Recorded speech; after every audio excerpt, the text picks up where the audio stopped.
seorang laki maupun perempuan yang punya sifat zalim itu yang bagaimana, Ustaz? Zalim itu apa toh? Zalim itu melanggar kebenaran. Melanggar kebenaran yang datangnya dari Allah, dari Rasulullah, itu zalim. Zalim itu menempatkan sesuatu bukan pada tempatnya, itu juga zalim.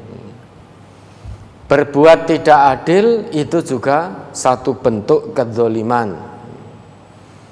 Ya, berbuat tidak adil mungkin karena hubungan kedekatan sehingga berbuat tidak adil. Yang dekat meski salah dibenar-benarkan, yang jauh, yang tidak kenal meski benar disalah-salahkan, itu juga zalim. Tidak memakai hukum Allah itu juga zalim. Zalim itu bisa kita zalim, berbuat zalim pada Allah dengan menyekutukan Allah atau mengkufuri kebenaran yang datangnya dari Allah. Itu zalim. Oleh karenanya Luqman ketika memberikan pengajaran nasihat kepada anaknya, hal pertama yang sangat ditekankan oleh Luqman kepada anaknya agar anaknya jangan menyekutukan Allah, karena itu satu kedzaliman yang besar. Dalam Quran surat Luqman itu ayat 13 disebutkan, wa idz qala Luqmanu libnihi wa huwa ya'idhuhu ya bunayya la tusyrik billah inna syirka la zulmun azim. Dan ingatlah, di situ diartikan ingatlah. Ingatlah itu bukan berarti kalau kita lupa terus mengingat, itu enggak. Itu ingatlah berarti kisah itu terbuka sepanjang zaman sampai akhir dunia. Kita diperintah oleh Allah mengingat kisah itu dan mengambil pelajaran dari kisah itu. Ingatlah ketika Luqman memberi pengajaran kepada putranya, ya bunayya, wahai anakku, la tusyrik billah, janganlah kamu menyekutukan Allah. Kenapa? Inna syirka la dzulmun adzim. Karena sesungguhnya menyekutukan Allah itu satu perbuatan zalim yang amat besar. Di samping itu, kita menolak atau menutup kebenaran yang datangnya dari Allah, berbuat kufur terhadap kebenaran yang datangnya dari Allah dan juga Rasulullah, juga termasuk zalim. Bahkan orang bakhil pun juga dikatakan zalim. Coba diingat itu Quran surat Al-Baqarah ayat 254. Dia ngaku telah beriman kepada Allah, namun saat diseru untuk menginfakkan sebagian dari rezeki yang telah Allah anugerahkan, kok tidak mau, maka oleh Allah ini juga zalim, dikatakan zalim. Ya, mari surat Al-Baqarah ayat 254. Ya ayyuhalladzina amanu anfiqu mimma razaqnakum min qabli ayyatiya yaumul la bay'un fihi wala khullatun wala syafa'ah wal kafiruna humud dhalimun. Wahai orang-orang yang beriman, infakkanlah sebagian dari rezeki yang telah kami berikan kepadamu sebelum datang suatu hari yang tidak ada lagi jual beli, tidak ada lagi persahabatan, dan tidak ada lagi syafaat. Dan orang-orang kafir, mereka itulah orang-orang yang zalim. Ya ayyuhalladzina amanu, wahai orang-orang yang telah mengaku dirinya beriman, anfiqu, infakkanlah. Ini seruan Allah. Anfiqu mimma razaqnakum. Allah telah anugerahkan rizki kepada hamba-hambanya, dan hamba Allah yang beriman terkait dengan rizki yang telah Allah anugerahkan diseru oleh Allah untuk menginfakkan sebagian saja, hanya sebagian, tidak semuanya, sebagian dari rizki yang telah kami berikan, yang telah kami anugerahkan yang telah kami titipkan kepadamu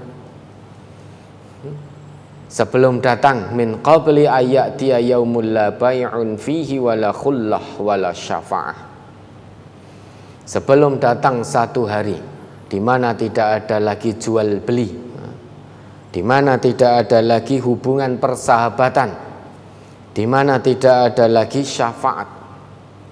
Itu sebelum datangnya hari itu, maka anfiqu, infakkanlah sebagian dari rezeki yang telah Allah berikan. Namun ternyata ada di antara orang-orang yang telah ngaku dirinya beriman kepada Allah menolak seruan dari Allah ini. Banyak orang yang merasa iman sehingga berlaku bakhil. Berlaku bakhil berarti menutup kebenaran. Wal kafiruna humudz zalimun. Orang-orang kafir, kafir di situ bukan berarti hanya orang di luar Islam. Karena konteks ayat itu seruannya ditujukan khusus kepada hamba Allah yang telah beriman. Isi seruannya agar hamba Allah yang beriman menginfakkan sebagiannya dari harta yang telah Allah anugerahkan. Namun ternyata ada yang menolak dengan berbuat kufur dalam arti menolak perintah Allah tersebut. Hal ini berarti bakhil. Orang bakhil juga zalim. Karena kafir itu asal katanya menutup dari kebenaran. Petani itu disebut juga kafir dalam ayat Allah, Al-Hadid ayat 20 itu. A'jabal kufar itu karena petani itu kerjaannya menutup benih dengan tanah. Jika saya begini, saya juga menutup. Maka kafir memang ada yang secara akidah, ada yang karena menutup kebenaran yang datangnya dari Allah, dari Rasulullah. Maka ayat ini, orang bakhil itu juga zalim. Diseru oleh Allah yang menitipkan, yang maha memiliki segalanya. Allah titipkan harta kepada kita. Kemudian Allah perintahkan sebagiannya agar diinfakkan fisabilillah, di jalan Allah. Namun kita merasa iman, lantas berlaku bakhil, menolak kebenaran, tidak menjawab seruan Allah. Maka itu orang yang zalim. Ini kita berbuat zalim kepada Allah. Ada pula memakan harta anak yatim, itu juga satu kedzaliman. Memakan harta anak yatim tanpa sebab yang dibenarkan oleh agama juga satu kedzaliman.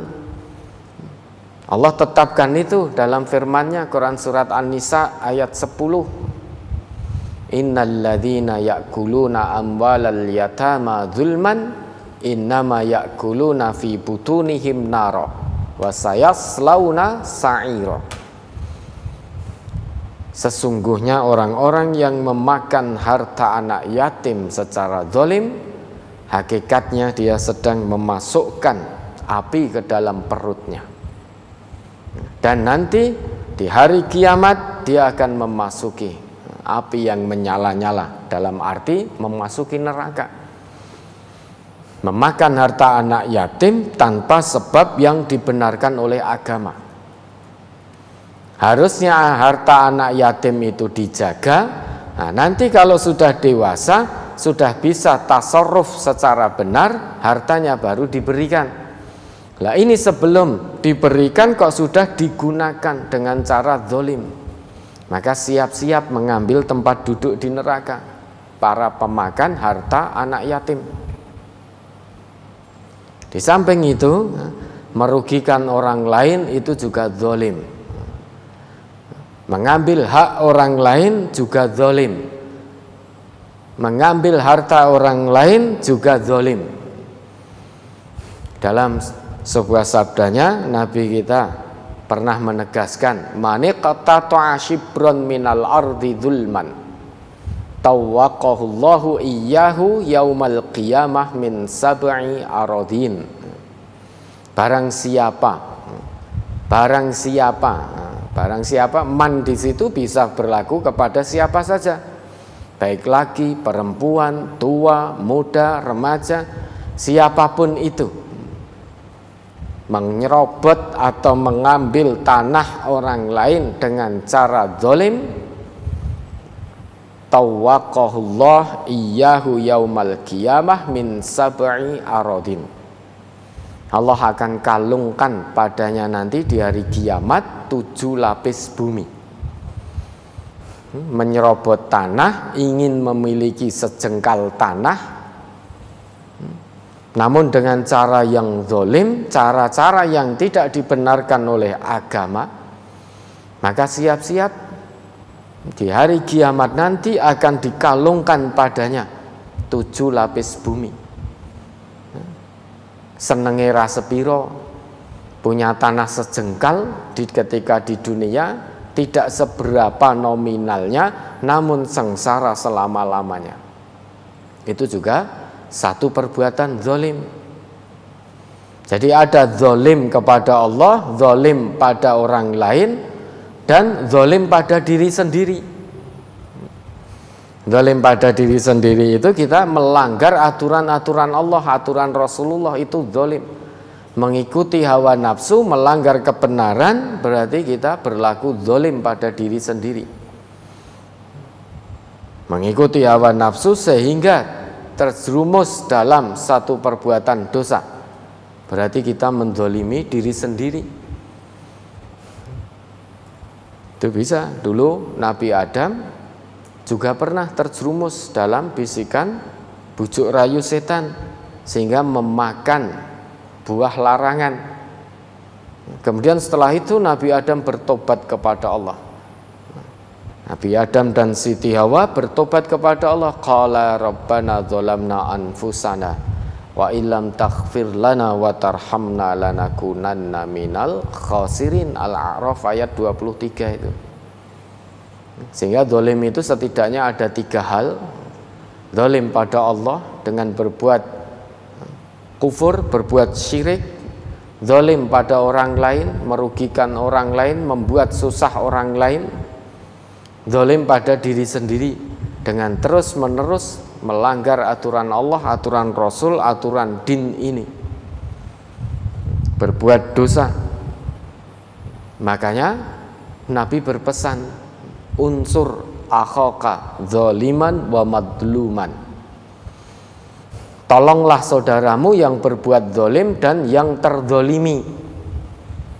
Sahabat bertanya, ya Rasulullah, hadza nansuruhu madluman. Kalau saudara kami yang terzalimi, kami bisa menolongnya. Fa kaifa nansuruhu zaliman? Bagaimana kami menolong saudara kami yang berbuat zalim? Kalau tadi saudara kami yang terzalimi, kami bisa menolong. Kalau yang berbuat zalim, bagaimana caranya kami untuk menolong saudara-saudara kami yang zalim? Jawab Nabi, ta'khudhu fauqa yadayhi. Kamu cegah dari kedua tangannya.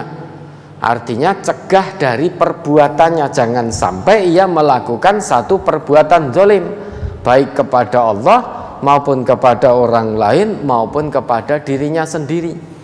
Dicegah, dinasehati. Indah sekali ajaran Islam.